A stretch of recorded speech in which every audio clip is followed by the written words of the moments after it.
Hello everyone, this is Richard Parkinson from Treasury today, and I'm delighted to be facilitating this webinar, which probably has more relevance today than ever before. Just a couple of things before we start. The presentation we're about to hear from Royston is of course about an award that he won in last year. Just to let you know, we are still running the program, the Adam Smith Awards program this year, and the virus doesn't stop good work, and therefore it shouldn't stop the awards program.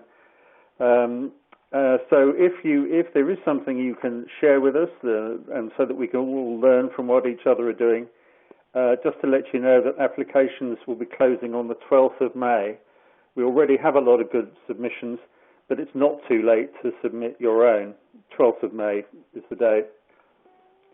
Now, although this was a project that was a winner last year, and therefore to some extent was before the coronavirus pandemic occurred, Royston is going to be mentioning the pandemic as he goes through, and I'm going to be talking to him a little bit more at the end of the presentation about how Ferguson are coping in these difficult times. And you may want to have your own questions. Feel free to submit them. You don't have to wait till the end. Feel free to submit them as we go through. And if it's appropriate, I'll interrupt Royston, and he's agreed to take questions as we go. But as I say, we'll also be having a question and answer session at the end. If you are interested in seeing more coverage of how companies are coping with the COVID-19, I do encourage you to see the series of interviews we're beginning to publish on our website. It's taken a while to get them approved, but we're beginning to get quite a number through now, and we're learning and listening to what you're all doing. Okay, it's very much time for me to hand over to Royston Da Costa, Assistant Group Treasurer at Ferguson, to tell us a little bit more about his cybersecurity solution. Royston, welcome.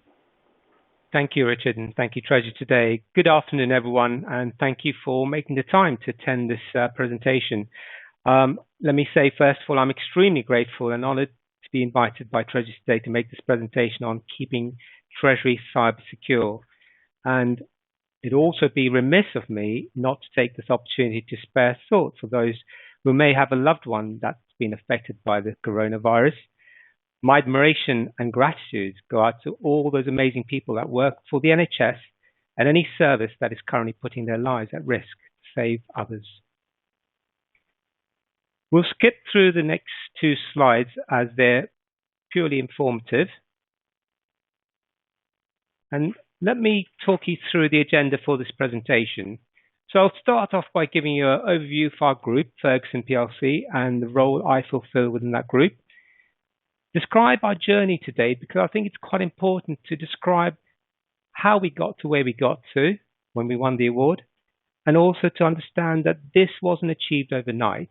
It was a journey, and it certainly wasn't achieved by myself on my own. It was part of a team effort.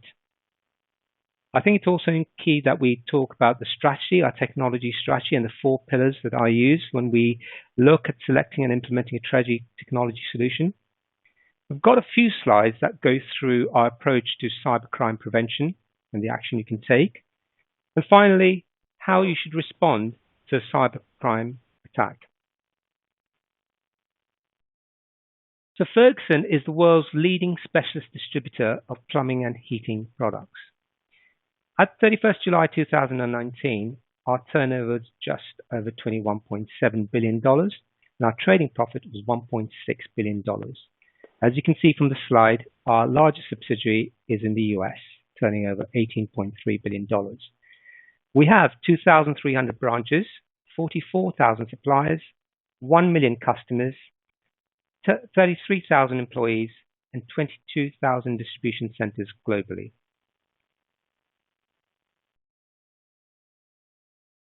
My experience has been 31 years in Treasury. I started off working in Sky. I worked for companies like Gillette, Seagram, and Vivendi Universal. And I joined Ferguson back in April 2002, where I was responsible for the cash management for the group,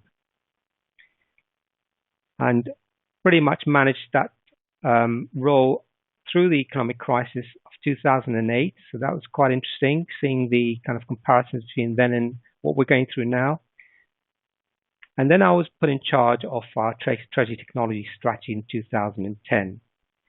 The last year, in 2019, I was put in charge of our middle and front offices and continue to be in charge for our Treasury technology strategy.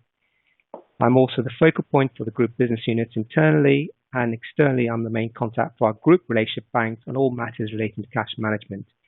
As you can see, we're a fairly small team of 4, which is probably quite normal or common for most corporates, and we're all based in the UK. As Richard said, we managed to pick up an award along the way from Treasury today. So before we get into the nitty-gritty, just to kind of introduce a bit of light relief, but there is a serious point behind this slide I'd like to make, and the caption.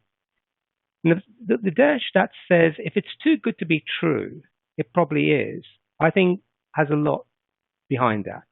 And I think it's fair to say that when we're faced with the number of attacks that we see from time to time, whether it's the CEO email scam or an email asking you to click on a link, you need to definitely question it and be cautious about that.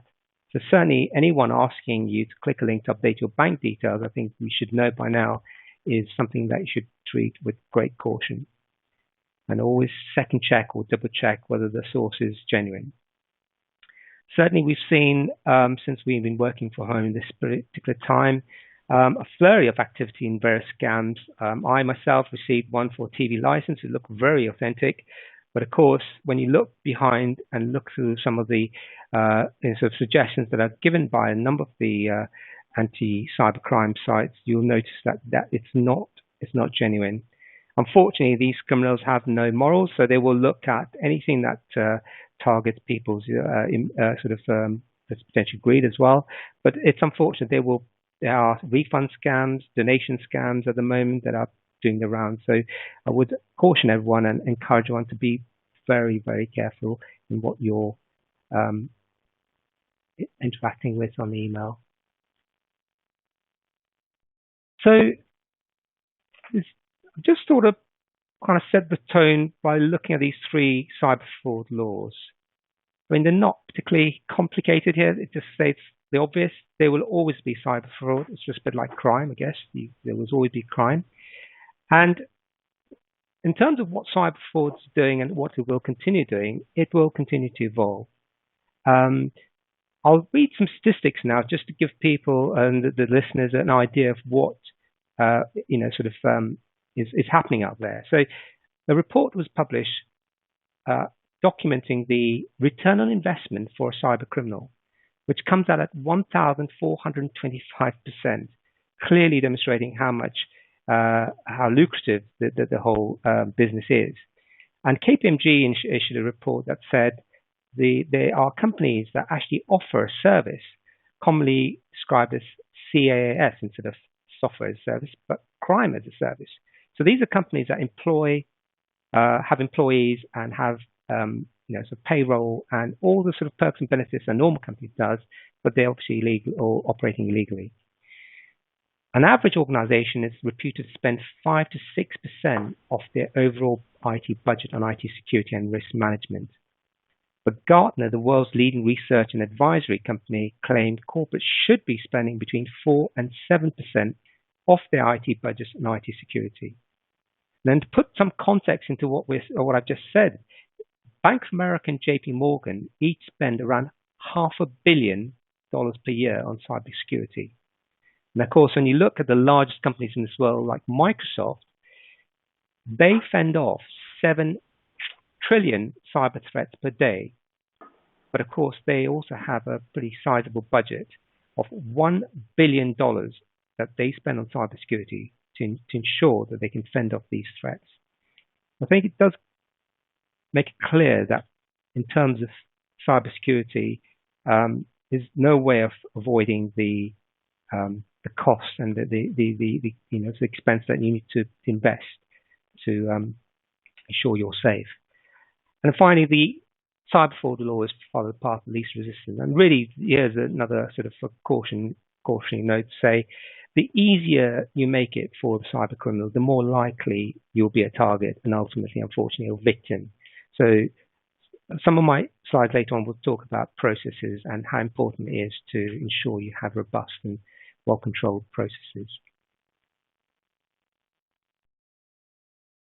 This slide really just kind of gives you a snapshot of our journey from when we implemented our first technology solution in 2006 to when we really kind of entered the cloud in a big way, and that was a big game changer for us by implementing our first cloud-based solution, Bellin, and obviously to today where we have a pretty much fully automated technology infrastructure, which we'll show you in a couple of slides later on. But currently we're focusing on other priorities as we get through this coronavirus period.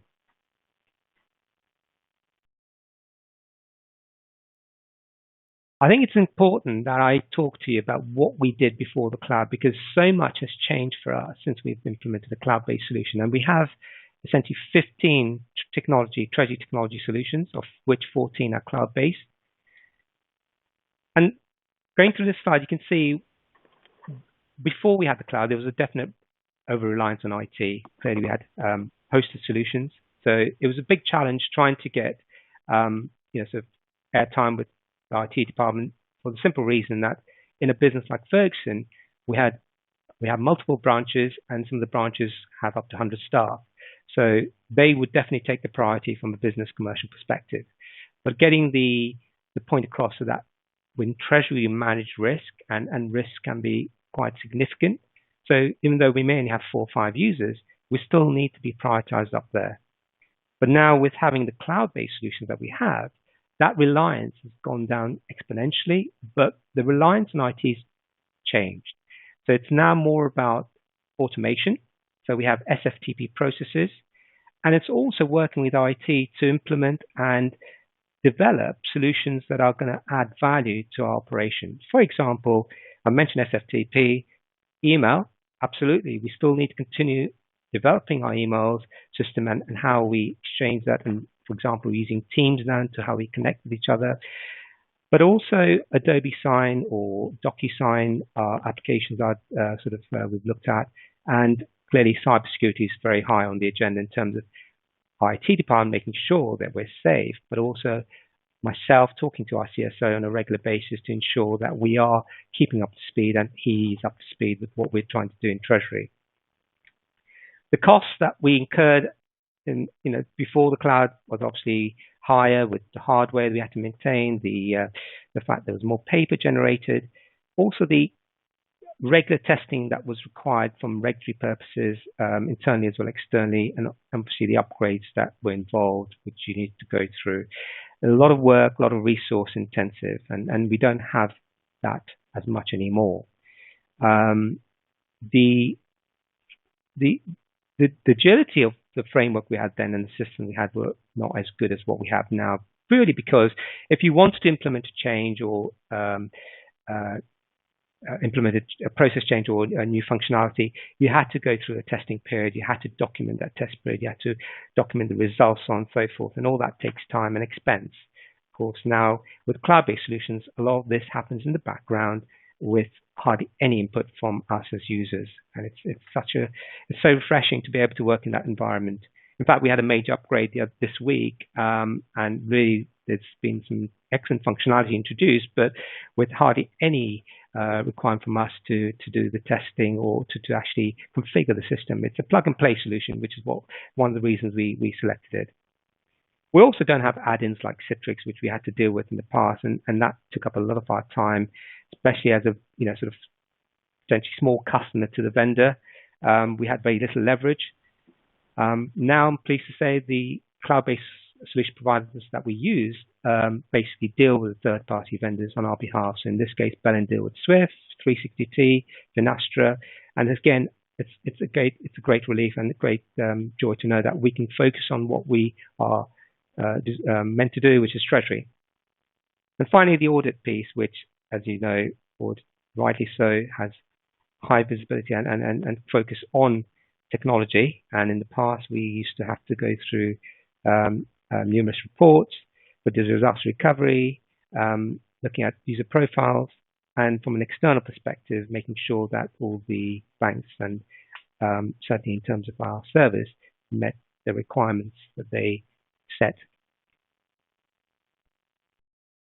There were 2 points I've mentioned, I omitted to mention the previous slide, which are scalability and customization. We could just quickly say the other point to mention with hosted solutions that we suffered from is being able to roll it out to multiple sites. There was a definite cost and time or resource restraint there for us. So it was never an easy option for us to consider at the time, particularly with the budget constraints that we had.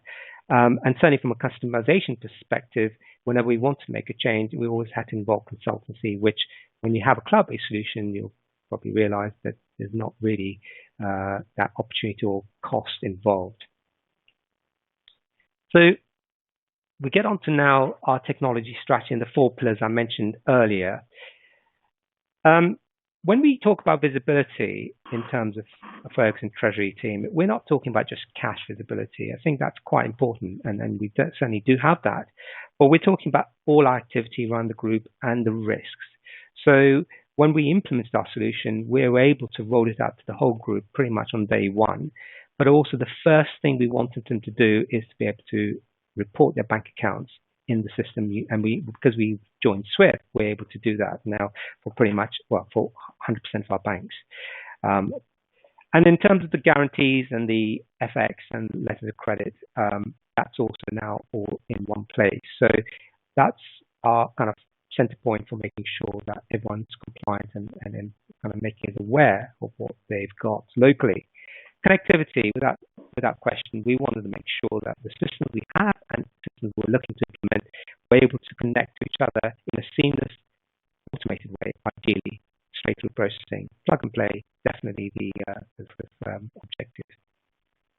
Without question, when we look at a system, security is at most of the highest, and then part of the reason I believe we won this award, we went through a stringent process when we selected that involving not just our IT function, but our colleagues obviously in finance and tax. But we need to ensure that the vendor met our IT requirements from a cybersecurity perspective, and pen testing was conducted, but also from our internal audit perspective. So the controls that we have in place for Treasury are actually embedded within the system now. And the last thing I would mention on security is all of our cloud-based solution providers have to provide attestation on an annual basis. And I'm pleased to say that in the case of Bellin, they were rated as providing the gold standard, I believe, of security certification by our IT department, which again, I think is important to recognize that when you're looking at solutions, that they do meet the requirements that are set by either SSA 16 or SOC 1 or SOC 2 compliance. And in terms of cost efficiencies, clearly when you're implementing technology, there's a cost involved. You want to be able to realize some cost savings, but sometimes that's not always possible. But you do realize a benefit in terms of compliance and control. And that's been a huge benefit for us within our group, particularly to our internal audit function and some of our stakeholders.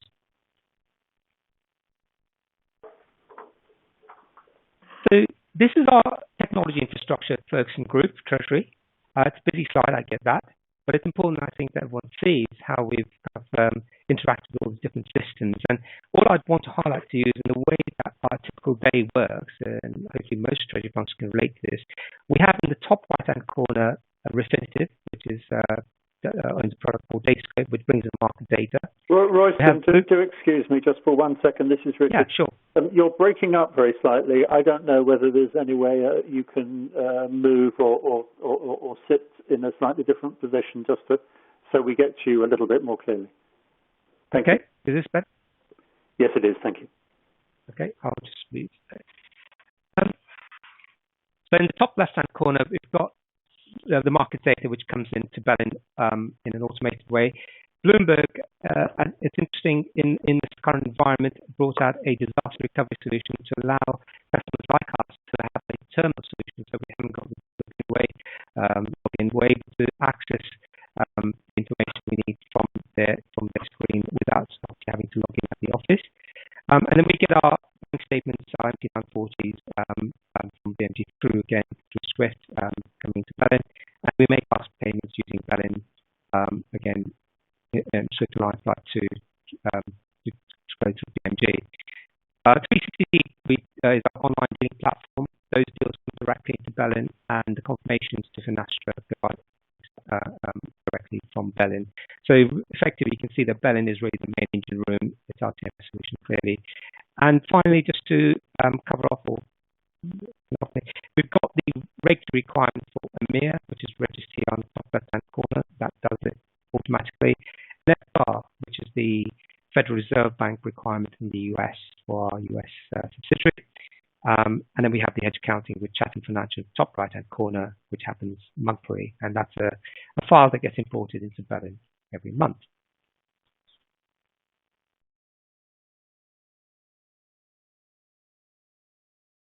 I'll go to the next slide.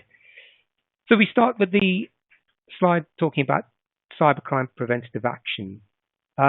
And here I think it's important to really recognize how critical Treasury policy is and the part it plays in this particular topic.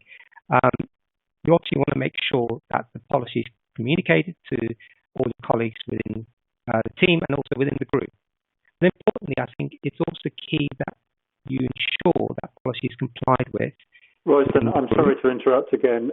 We're still having a little bit of trouble with your sound, and we've had a couple of comments saying that too. So can we just try and improve the sound for us? 1 second, please.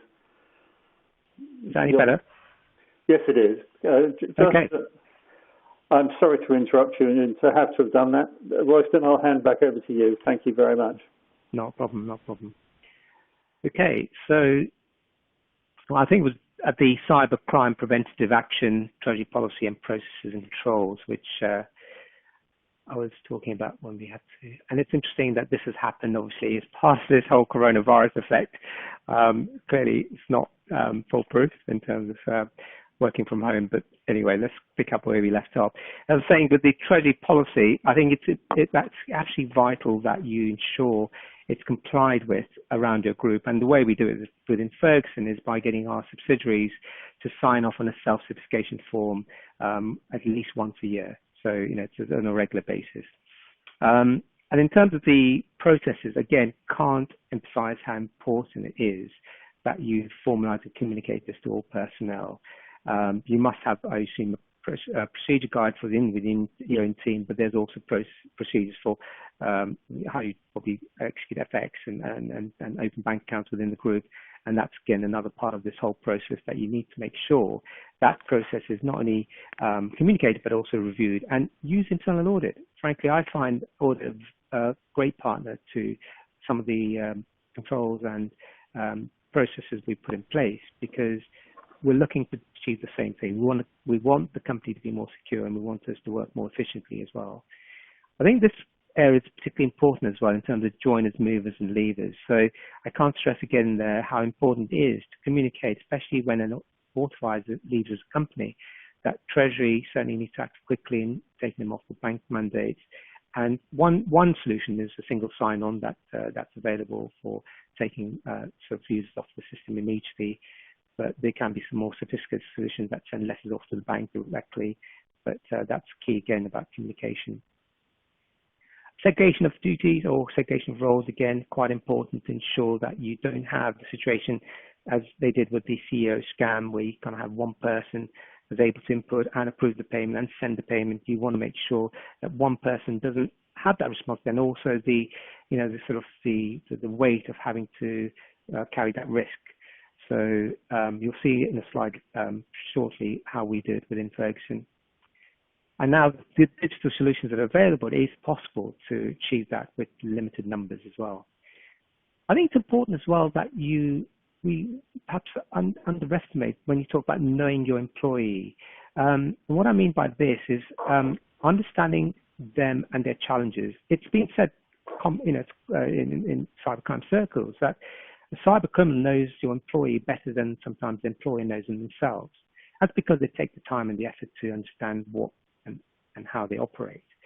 But asking your employees about how their journey to work was and what, sort of how long it took them, and certainly if perhaps some of them might be looking after a carer looking after someone. These are all potential challenges that could have an impact on the potential risk when it comes to cyber fraud, and it's important to know those challenges and issues that your colleagues might be facing. And I think creating the right culture is again very, very important. It shouldn't be a blame culture, there shouldn't be any stigma about whistleblowing, because let's be clear, this is someone who's looking to commit a crime at the expense of human pain and suffering. And so everyone within the company should be engaged in the fact that if they see something wrong, they need to report it. From the Treasury controls perspective, as I said, definitely a regular review of your processes using internal audit as a benchmark as well is always helpful. And check your controls are followed internally.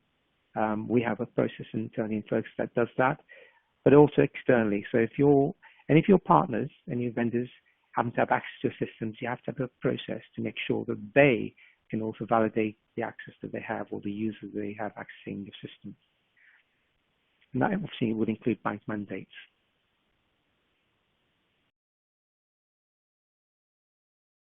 So this is a slide I was referring to just a second ago in terms of how we control our payment approvers process.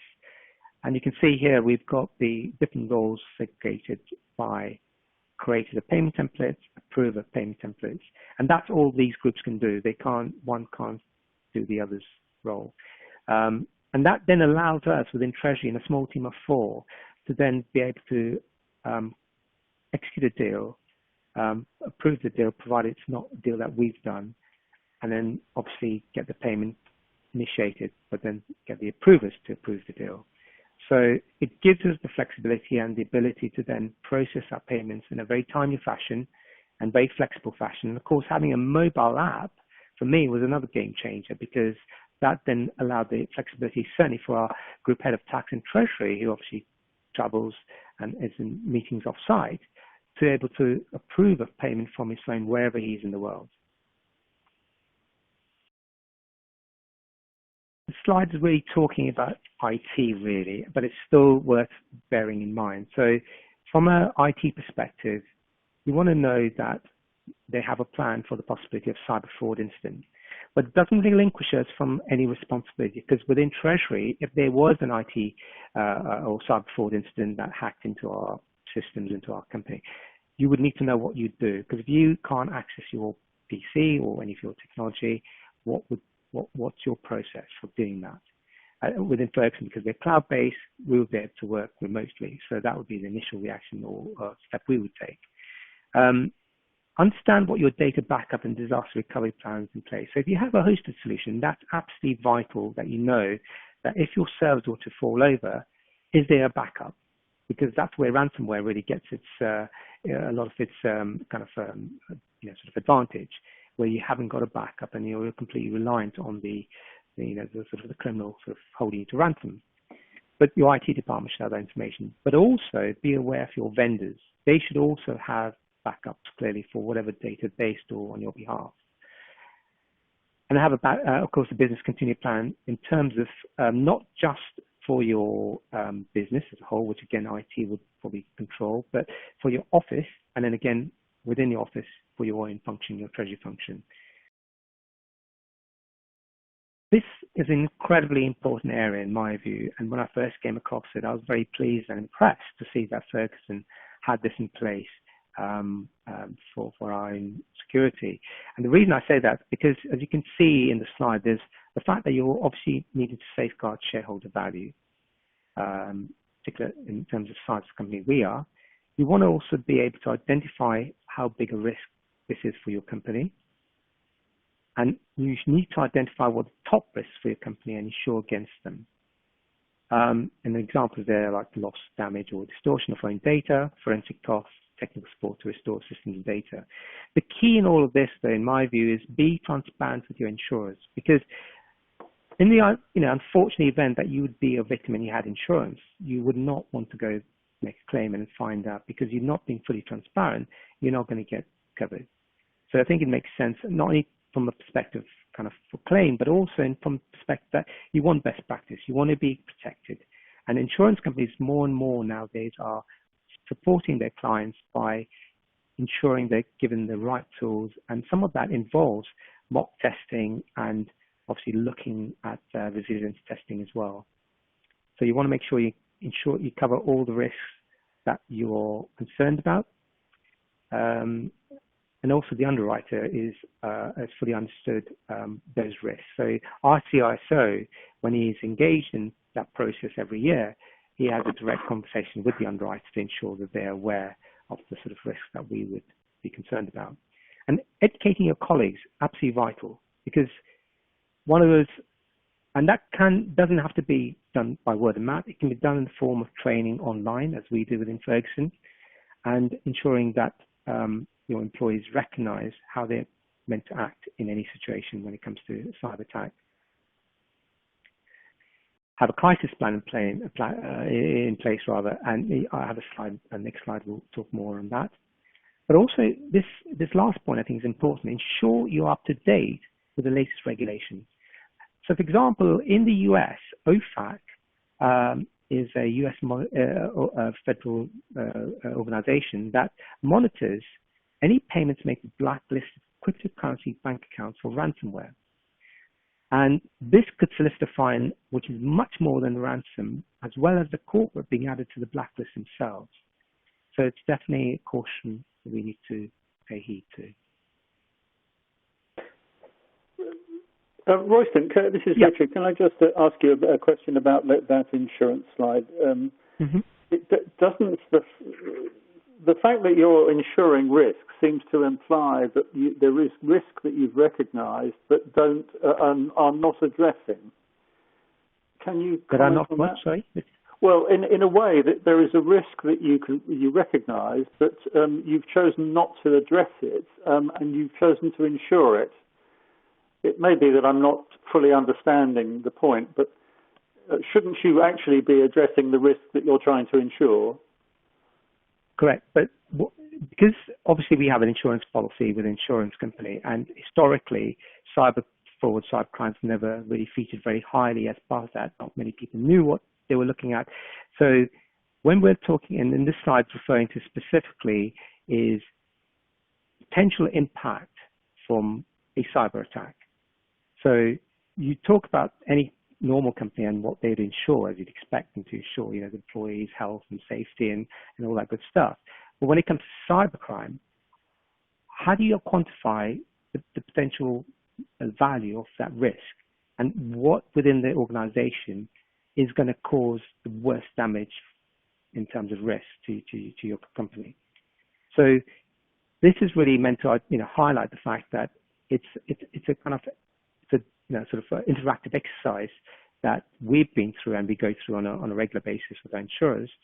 But I think when you sit down with an insurance company, it's one of the key kind of steps you'd have to go through is to really evaluate within your business, and then someone, as I should say, is what effectively don't be shy, but identify what your crown jewels are.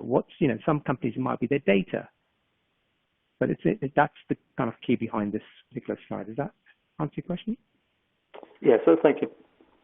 Cool. And it's interesting that in 2018, the Treasury Fraud and Control Survey report stated 31% of global corporations had a standalone policy for cyber fraud insurance. I'd imagine that's gone up by now. I haven't got a figure for that.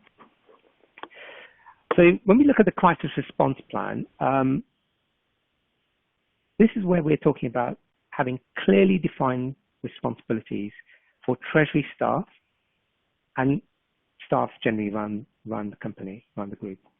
So I would imagine within Treasury, if you had a cyber attack in relation to payment fraud, for example, you'd be wanting to contact your banks immediately. And I would say you'd also want to contact or notify your crisis team and or IT. sometimes it's not easy to get hold of the crisis team, though you're not sure it is. Obviously, you should. You just, at least your IT colleagues will be able to direct you in the right accordingly. We want to also include different scenarios or different types of events.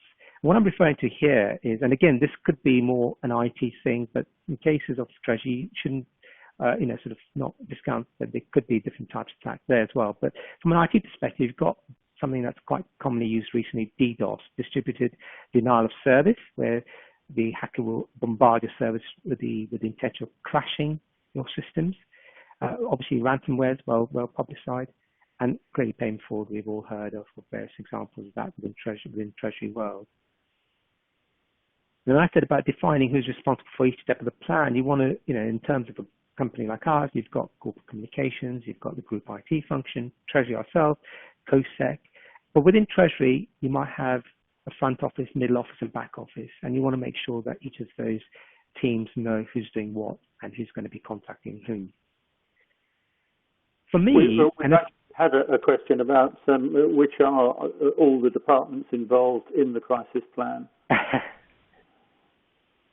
It really is dependent on each company. I mean, in our case, as I mentioned, we've got corporate communications department, we've got IT functions clearly, Treasury. I know you mentioned a few, COSEC, internal audit, but there's definitely key stakeholders that you want to include in something like this, because you want to make sure that the action you take, and this is what I was just going to come to next, is effective and quick. So if I can quickly go into that point, which is, for me, an effective crisis response plan isn't going to be a one-size-fits-all, but the principal objective remains the same, which is you want to mitigate the risk to your company. So a company that recovers quickly and maintains the trust of its customer base is one that has an effective crisis plan. And you do that by doing all of the points I've just mentioned, and obviously working with the insurers, because I think this is a collaborative effort, and it's important that that's kept in mind.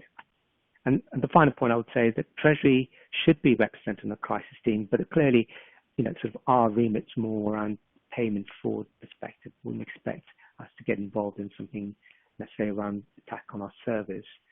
Just depends on the type of company and the nature of the business. So in terms of response to cybercrime, now this slide is really meant to refer to, those seconds or minutes when you believe that there may be a cyber attack. Because I was talking earlier on about how important it is to act quickly. So again, here, if you think about like when you have a fire drill, or there was God forbid, a fire, your first call is to sound the alarm. And this is why I'd like to use that analogy. So you want to contact your crisis team or the IT in the first instance. And obviously, if you have procedures in place, then you want to follow them as quickly as possible. And that could involve, if you're in Treasury, contacting your banks.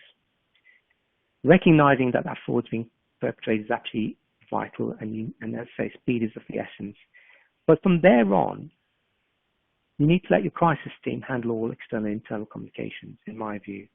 What you don't want is you don't need to create unnecessary panic or fake news. And clearly, in terms of your own role, you should not be distracted from what you need to be doing under the crisis response procedure that's been put in place. I believe that's got to the end of the presentation. So if anyone's got any further questions, I'd be more than happy to take them now. Or if you have any questions, Richard. Well, we have a couple of questions which are slightly more generic about what you're doing in the crisis, but I also have a very specific question, which is about you referred to the OFAC fines. This was on the insurance cost slide, I think. You were talking about possible OFAC fines. And the question is this in relation to making a ransom payment? It is, very much so. And that's what I understand to be. Okay. So this is more to do with cryptocurrency, to be fair. So, where, a lot of scams in the past have been targeting companies, and to try and obviously keep that anonymity, they would typically ask you to pay in cryptocurrency. But OFAC are now monitoring all these cryptocurrency bank accounts which have been blacklisted because they've been identified as receiving ransomware. And so any companies that are caught, let's say, paying a ransom, because I think there has been occasion where some companies potentially have thought it easier to just pay the ransom so they can be released from, can have their service back because they're kind of keen to get back in business. But what the Fed government are very keen to do is obviously to try and discourage that practice. Thank you. We've also had a question about cybercrime generally, but the question is, have the risks associated with cybercrime changed since you have moved to the cloud, or are they still the same? It's a good question actually, because the way I'd approach it is, if you go back to before cybersecurity or cybercrime even existed, I would say that for me, it's your Treasury procedures that are critical, regardless of what the crime might, how it evolves. I think, and certainly in terms of crime generally, I would say that IT plays a critical role for us in protecting us from the outside world. So that space could arguably have changed quite significantly, but we don't see that. Whether it's a DDoS or whether it's some sort of new spoofing type of attack, all of those different types of sort of technical type attacks, I would expect our IT department to fend off, and like Microsoft are doing with their particular business. But when it comes to Treasury, I don't think I've seen or been made aware of any dramatic changes there. Of course, there's different types of flavors that people kind of try to bring in. I mean, there's a long list of types of sort of cyber crime that there's a publication at the end of this presentation, like, for example, phishing. You've got your vishing, spoofing, and then invariable invoice scams that come through, the check overpayment scam, malware. I think all of those still very much exist. So I can't really comment from a Treasury perspective seeing anything significant changing, no. And now a slightly different question about GDPR. And the question is, did GDPR regulations have an impact? Yes, for sure. I mean, that's a good question as well, because so we, like most corporates, had to spend a bit of effort and time looking at how we manage our data. And again, actually, the cloud has been absolutely invaluable in helping us to achieve that objective. So in my slide, I didn't mention it, but we have got a virtual data room, VDU, which allows us to, it's using software like Interlinks, to exchange documents securely with the banks and third-party providers.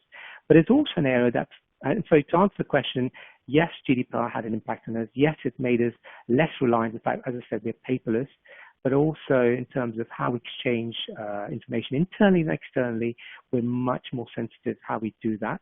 The last point I mentioned, GDPR, and kind of the outcome from that, is we're also much more, so the whole KYC debate comes into this, doesn't it? The whole kind of, what banks require from corporates and the age-old kind of painful process that we'll have to go through, although dare I say, some banks are better than others in the requirements they have from us. But I would say, like, products like Adobe Sign or DocuSign, in my mind, could be the leaders forward in how we address the KYC issue. Might not be the strictest solution, but certainly in this time we've been dealing with the coronavirus, I think they've been extremely helpful. And now a question about which software does Ferguson PLC use? I think for some, you certainly showed some of them on that very complicated slide that we looked at. Yes. Slide 11, we've got 15, I think, showed you some. We've got 15 cloud-based solutions. I mean, I wouldn't be able to comment on any of the IT kind of software we use, and it wouldn't be appropriate for me to do so if I did know it. But it's fair to say that apart from insurance, there's also... I'm sorry, I do apologise. There's a slightly more detailed question. I didn't see the full question. I've got it now. What software does Ferguson PLC use to comply with OFAC and similar European regulations? It's a much more specific question. To be honest, that OFAC point isn't something that you get well, for a start, we wouldn't indulge in paying any ransom because that's illegal in terms of the kind of what I've just said. So, there are other kind of regulation around in terms of FATCA and sort of where you're allowed to trade and so on and so forth. But for us, it's obviously making sure that we are compliant with our own policy. So I don't think it's kind of a moot point for me because we wouldn't be doing that, and we wouldn't be looking.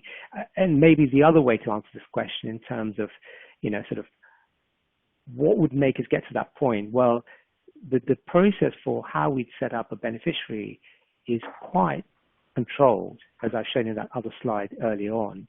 So for someone to set up a, let's say, cryptocurrency account in the way that I've described OFAC and monitoring, it just wouldn't happen. A comment and a question arising from it. Some companies reintroduced physical processes and controls to avoid 100% automation that can be critical in case of successful hacking. What is your point of view? Okay, I hear this a lot. I mean, I think it's do we want to go back to the age where we traveled around in horse and cars? I'm sorry to be a bit facetious, but to be honest with you, I don't believe that having a manual process because it's potentially more secure, perceived and more secure than having automation. For me, it's questioning and recognizing that when you put automation in place, and I'm talking about the due diligence, I haven't really been able to go into great detail about the level of due diligence that we went through. I think it's incumbent on the company to make sure that the vendor they partner with is able to meet all the security requirements.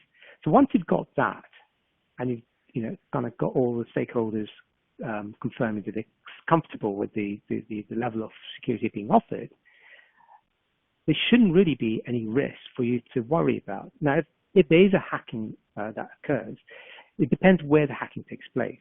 If it's happened within your organization, so if you look at a payment, a wire transfer within Treasury, we are responsible without question as a corporate up to the point that that button is pressed on the payment.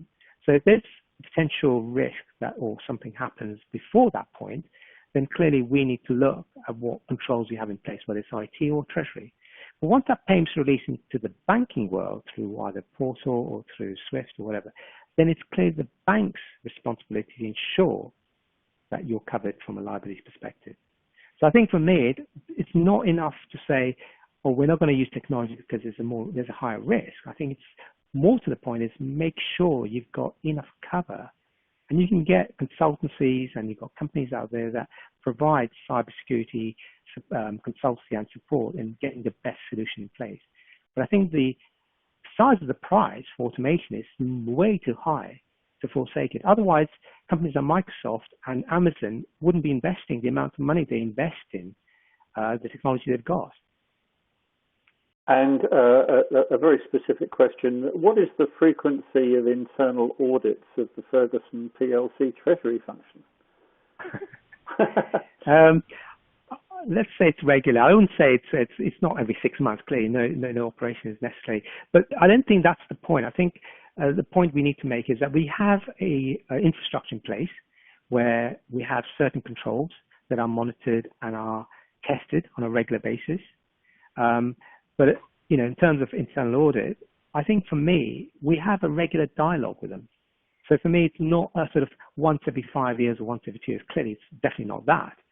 But I think it's important this day and age that we recognize IT, certainly from a CISO perspective, and internal audit are key, if not vital partners with Treasury in ensuring that we're kept safe, secure, and we continue to enjoy the efficiencies that we do in the automations we've implemented. Right, Royston, we're running a little bit longer than we normally do, but I think this is really interesting, and I've got a couple of more general questions on how you're coping with COVID. But, okay, well, I'm not going anywhere. Thank you. Can I first of all draw everyone's attention to the fact that there are 3 or 4 more, actually 4 more slides in this presentation. I don't think we particularly want to spend a long time on these, Royston, but I know that, for instance, you had this, which is the main takeaways. I think they're largely self-explanatory, but I think they're a very useful summary of what you've been talking about. I don't know whether you want to add anything to this, and then just take us through the next couple of slides very, very quickly, and then I'll ask you some general questions.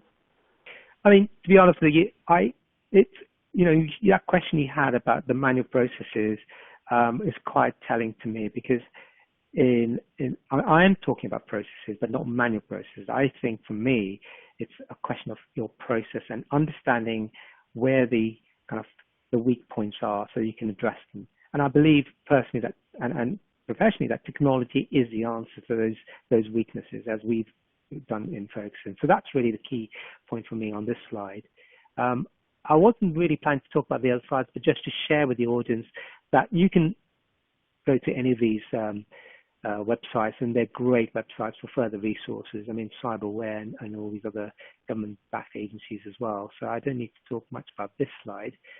This is, again, just a kind of high-level overview and indication of the sort of benefits that we've achieved in terms of time savings, at the very least, and all the automation we've implemented to date. And yeah, that's my contact details. So yeah, that's probably all this on the slide. Okay, well, a lot of the other questions, I haven't been able to go through all the questions, but we have had 1 or 2 about, how you're coping with the coronavirus, what you're doing differently. Could you talk to us just a little bit about what you're doing, how you're running Treasury, and any challenges that have emerged, and any tips you'd like to pass on? So I hate to say this, in the sense that, we, I think, have coped really well. And I think part of the reason for that is that we were, in some ways, fortunate. About 2 years ago, we moved offices. And as part of that move, we moved to an office that was kind of more, let's say, technically advanced. And also we introduced the kind of a more flexible working approach, where at least 1 day a week, if you wanted to, you could work from home. And so I think from a Treasury and also from the office perspective, we've all been accustomed to the concept and the actual ability to work from home, admittedly not for this length of time. But certainly from a Treasury perspective, and having the cloud-based solutions, I think were kind of critical to facilitating us working from home. Now, as I mentioned earlier in the presentation, in Bloomberg, we have a terminal that's located in the office. At first, that was a bit of a challenge. But thankfully, Bloomberg had a solution that they were able to implement quite quickly for us, and I'm sure for other customers. So I think it was available for everyone. But we were able to access that information remotely. So really, there's been very limited impact in terms of business as usual. Potentially, I think, on the documentation side, in terms of certainly banking documentation, as I mentioned early on, we're still going through a phase with some of the banks where they're not quite ready to receive digital kind of signatures, as it were, and they have a preference for which software you use and all that good stuff. So ideally, we'd like to overcome that. And I think that this period will focus the banks on trying to speed that process up. But wider within our group, I think it's made us all fairly cognizant of the fact that we can connect with each other using the technology we have. So as I mentioned, we have Teams, so we can have video conference calls and, really sort of continue sort of engaging with our colleagues around the group. But there's definitely been, from a Treasury perspective, a focus on liquidity, like most corporates, and making sure that from that perspective that we are suitably funded. But in terms of anything else, I really cannot highlight to you. I mean, the case on the social side, there's definitely a sort of, we miss the interaction, the social interaction with our colleagues. Who wouldn't, kind of, that's inevitable. But really, if you talk about what we do normally and how we do it now, I'd struggle to show you the difference. So you didn't. Were you taking additional measures though, or actions with everyone working from home? You say about anything we've done differently. No, we've not done anything different, but certainly the Wi-Fi seems to have a mind of its own.